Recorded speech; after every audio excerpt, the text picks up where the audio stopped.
Hey guys, Jason coming at you again with the Code Half project. I'm going to kind of rush this intro real quick because over in the corner our wives are staring at us and we're doing this under duress. Getting side-eyed. Yeah. Well, they were complaining earlier. What was it? We never go anywhere or take them places or something. Yeah, Or, we don't do anything. yeah. I mean, I go to work a lot. They can come with me, I guess, to that or So, get some out of the house. Less complaining would happen. yeah. They have to sit in the back, though.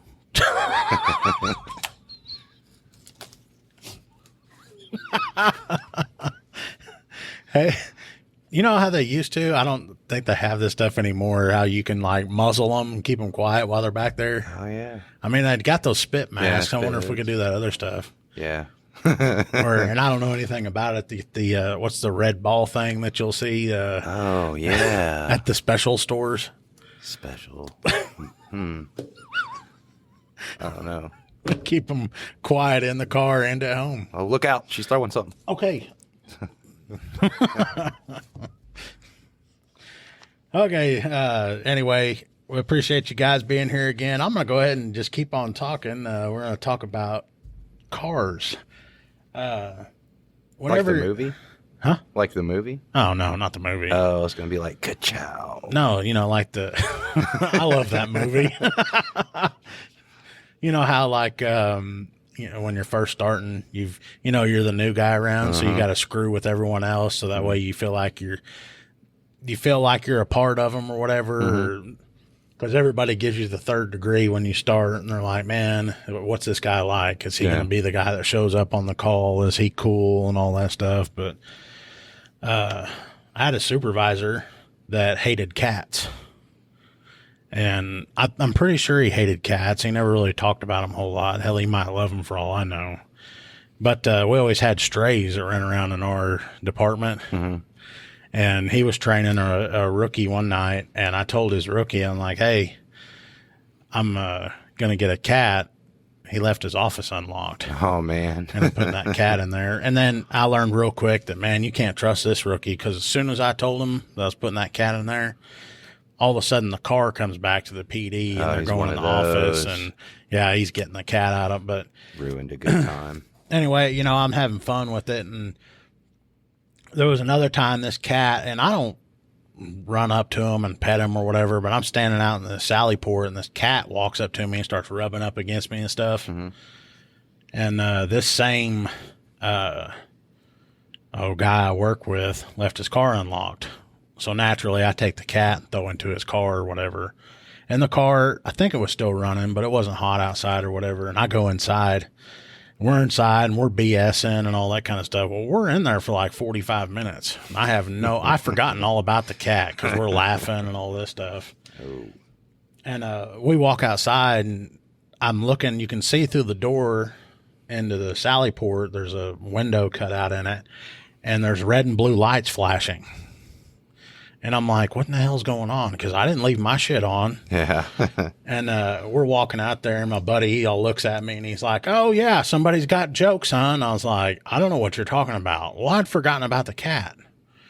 We go out there, and this damn cat is sitting on the dash of his car, just curled up into a ball sleeping. And I guess it had crawled across his center console and activated half his shit. It even hit the button where his rifle was, and his rifle fell out of the rack and shit. Wow. That's big.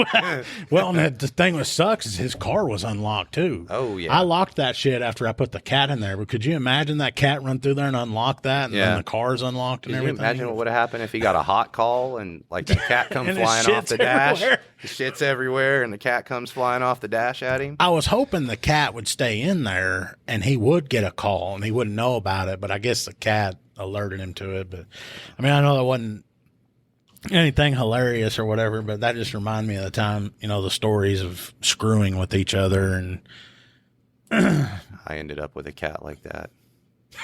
Exact same thing. We had a guy, there's a rental property, and I think it was his nephew or something was mad at him, owed him money. So the nephew went in and was like, of all the things in this house to take, the kid steals the hot water tank because that'll get him. That'll show him. Anyway, he was there still water in the tank? Yeah. He lugged it out and put it Those in the things back aren't- of like a Toyota Corolla, dude. It was like a Camry or some small. It wasn't even a truck. Those things aren't light when they're full of water. No, I don't know how he got it out. Tweaker strength. Yeah, pretty much. But yeah, he had done all that, and we had to go in there, you know, the community caretakers, and make sure that the water wasn't running all over the rental property, and that turned into a whole big old ordeal, and led into a warrant and everything else. And I get done at the end of the night and go home, and I look over in the passenger seat, and there is a cat, and I don't know how long it'd been there. It was asleep. It was just chilling. So yeah, he lives with us now. He won't. Yeah, and he doesn't go outside. Wait, is this the special cat? No, the special cat. Moose? Moose. Yes, Moosey. Actually, I think I have audio. Can we add one of those buttons where we can do audio when we need it? You know, like the little noises. Oh, like a soundboard? Yes, I want to put Moose on there. Yeah. We're gonna do that. Yeah. No, this one wasn't Moose.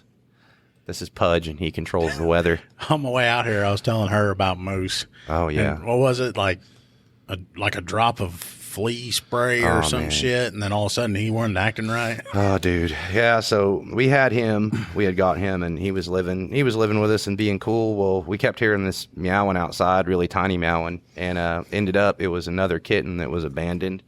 So guess who got volunteered to go out there and chase that dude around until he caught it? I'm not going to say no names. But anyway, I catch it, and of course, you know, it being from the outside was covered in fleas, and we tried to figure out what we could do, and I ended up going to Dollar General, which do not go to Dollar General for cat flea drops, because you never know what you're going to get. This stuff mutated this cat's DNA, I'm here to tell you, because he was normal. He was normal up until that point, and I still feel bad to this day. I question myself. I'm like, did I do this to that poor animal? I was trying to help it, but I just put one drop on each of them. The one from outside lost its fur, looked like it had mange. My daughter wouldn't touch it. She didn't want nothing to do with it. And then Moose developed a tick, if you want to call it that. But basically, he has no equilibrium, and you have to talk to him. Like when I come in, he'll get big salty if you don't acknowledge his presence. Like he'll be laying on the table. That's as high as he'll get, is just on the kitchen table.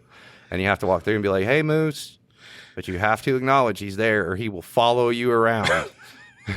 And he tries to climb you. And yeah, we could do a whole other show on Moose. I'm gonna have him on here as a guest. I was going to say that could be the show mascot. Yes. And he's not joking. If you've ever seen somebody that's like highly intoxicated and they're trying to walk, that is Moose when he's walking. Stumbles around everywhere. And you sent me a video before where you kind of just like walked by him, and then Moose is following you around everywhere, and it's Follows you around, meowing and meowing. But it's funny as hell, because then you get to that point where you're like, "Hey, Moose," and then he looks at you and he's all meow, like he knows that you're talking his to name. him. Like he knows, and that's what I'm saying. Like, he's not just a cat. Like I feel like he's sentient, so I feel like he blames me for the way he is. Like I altered his DNA somehow. He's like, I gave him powers. he's like, That's what we told my daughter. I gave him powers. he's like, He's an X-Man. look at what you did, you bastard. Yeah. Look at me. This is all your fault. This is all your fault. God, I feel bad. Oh, that's right in the feels. And here we are. We're supposed to be talking about cop stories. We're talking about dumbass cats. I mean, if we're talking about cats, I mean, there's I had a call about a snapping turtle at the bank once. Like he was in the drive-through. Just random snapping turtle in the middle of town. I don't know how he got there, but he was huge. Trying to make a deposit. I guess. When they called you? Yeah. Yeah. Small town, man. We get called for everything. We get called for So did you carry the snapping turtle out? very carefully. Was he huge? It was massive. Yeah. It was probably, I mean, this thing had to be like 150 years old. I don't know. It was huge, and it was not happy at us at all. Okay. But yeah, man, we catch everything here. I mean, we're a little code enforcement, police, obviously, animal control. 7:30 in the morning, somebody's pig gets loose. Guess who they're calling? Oh, yeah. I've been there. Yeah. And then you get people yelling out the window, "Look, it's Bacon chasing bacon." Like, keep that same energy and come help me. I've had the same thing before, calling about a pig, and I'm like, it lives in the house with them. I guess you can house train the thing or something. Yeah, we have that. We have several people with. One was a miniature potbelly pig, and the other one, it chills in the house with them. Yeah, they do it. I don't know how they do it. These things are insane. Man.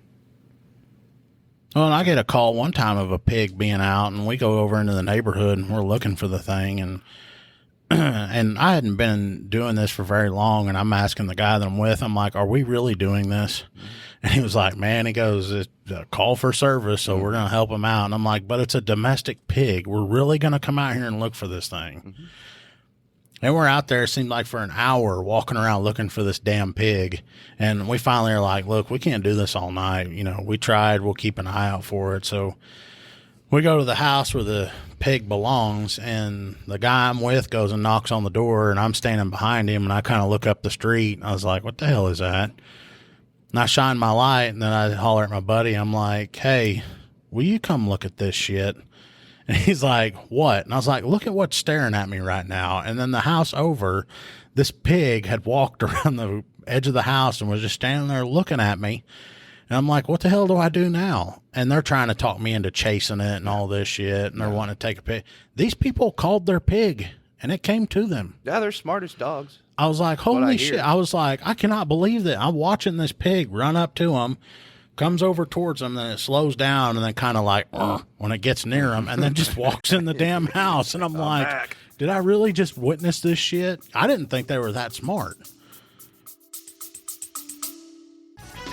We'll have more coming up on Code 0.5. If you're looking for a political podcast that goes beyond the headlines, check out the Beltway Briefing. I'm Howard Schweitzer, CEO of Cozen O'Connor Public Strategies. Every week on the Beltway Briefing, our team of former Republican and Democratic presidential appointees, Capitol Hill veterans, and political advocates shares behind-the-scenes perspective that cuts through the noise. If you want the inside scoop, subscribe now to the Beltway Briefing here or wherever you get your podcasts.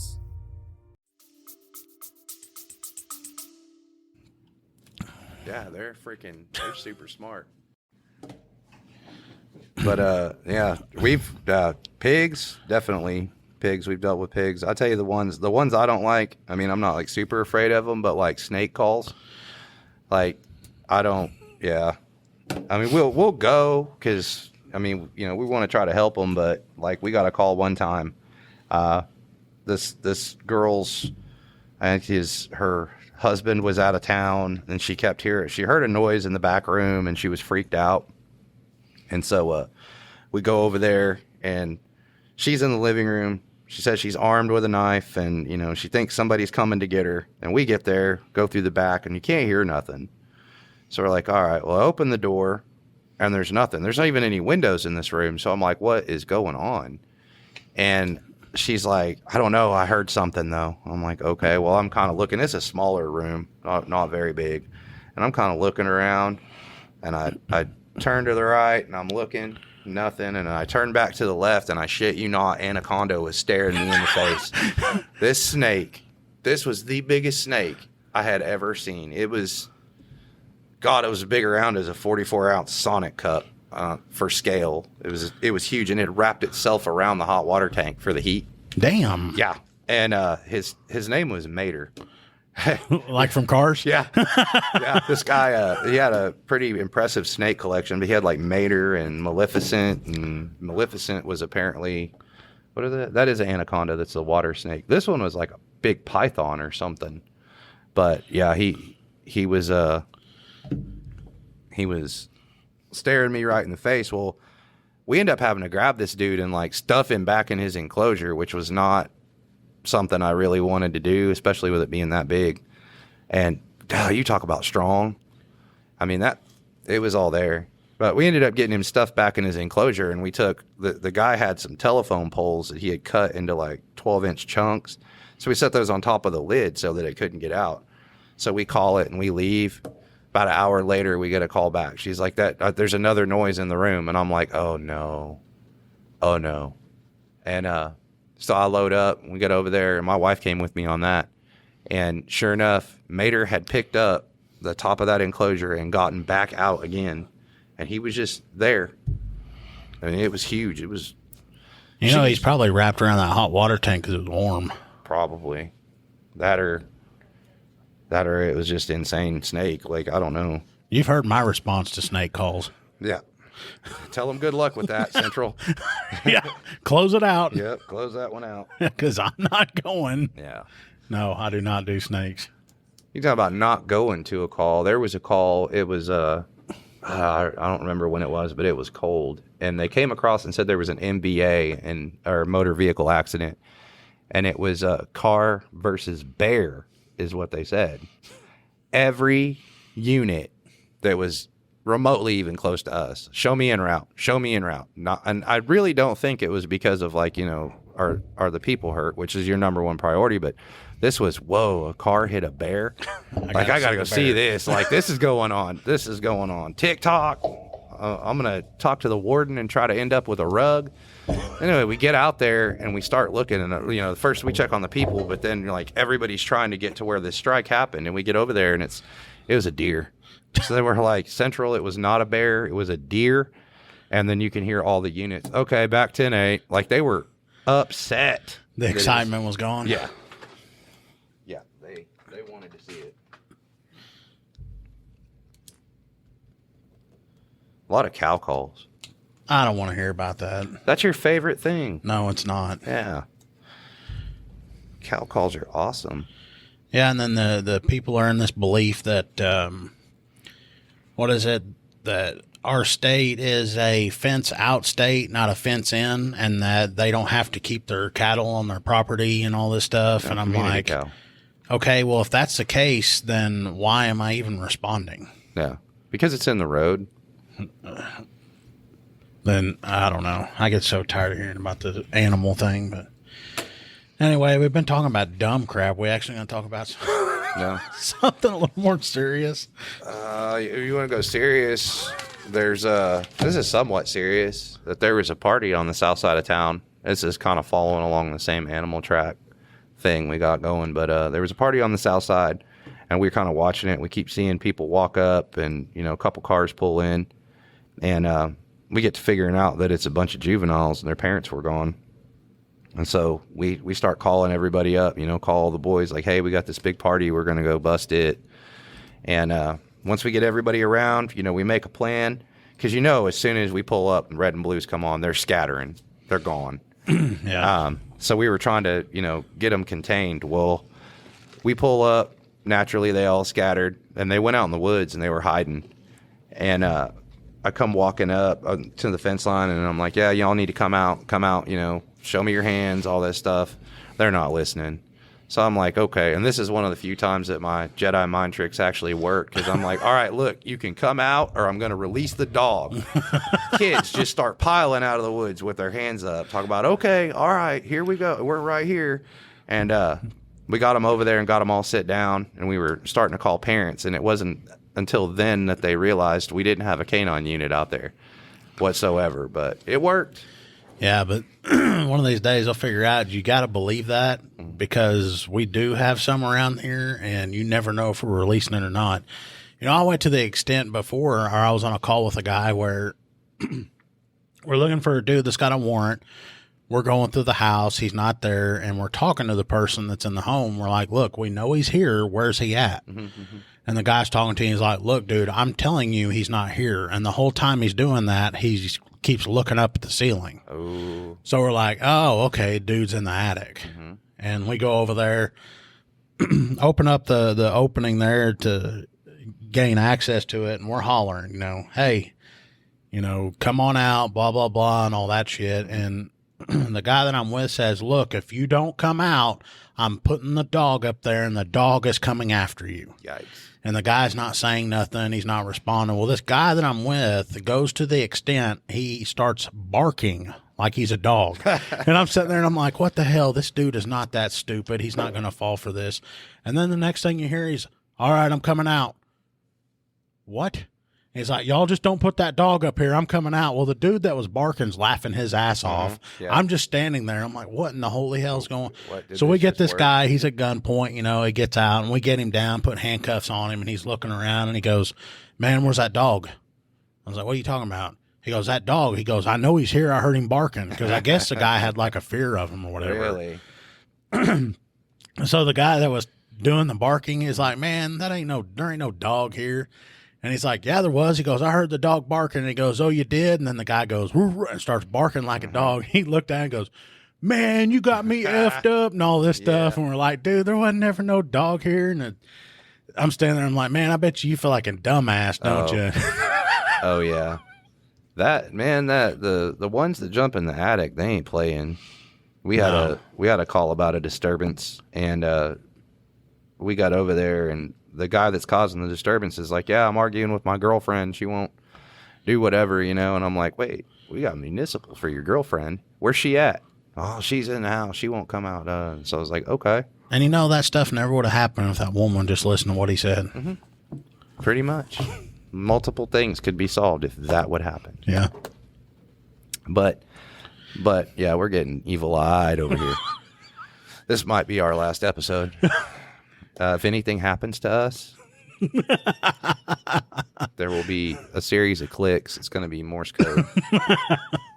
Decipher that to find out who our killers are. But yeah, he said she was in the house. I go over there and I start hollering and don't hear anything.